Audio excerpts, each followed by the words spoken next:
ಓಂ ವಿಶ್ವಸ್ಮೈ ನಮಃ. ನನ್ನ ಪ್ರೀತಿಯ ಬಂಧುಗಳೇ, ನಾನು ಈಗಾಗಲೇ ತಿಳಿಸಿದ್ದೀನಿ ನಿಮಗೆ. ಮೊದಲೇ ಈ ಮಾಸದಲ್ಲಿ ರಥೋತ್ಸವಗಳು ಬಹಳ ಅರ್ಥ. ಬೆಂಗಳೂರಿನ ಪಕ್ಕ ಬನ್ನೇರಘಟ್ಟ ಚಂಪಕಧಾಮ ಸ್ವಾಮಿಯ ರಥೋತ್ಸವ. ನಮ್ಮ ಶಿಷ್ಯರು ಬಹಳಷ್ಟು ಜನ ಅಲ್ಲಿ ಬೀಡು ಬಿಟ್ಟಿದ್ದಾರೆ. ಬಹಳ ತುಂಬಾ ವಿಶೇಷ ವಿಜೃಂಭಣೆಯಿಂದ ನಡೆಯುವಂಥದ್ದು.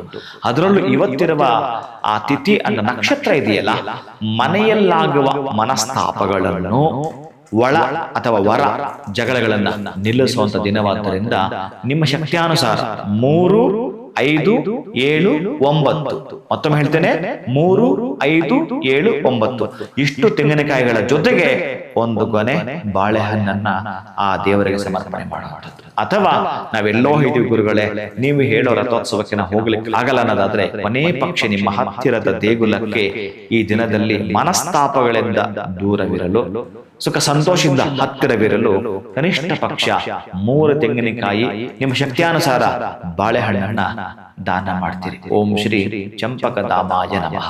ಶಿವಂಭುಯ ಒಳಿತಾಗಲಿ.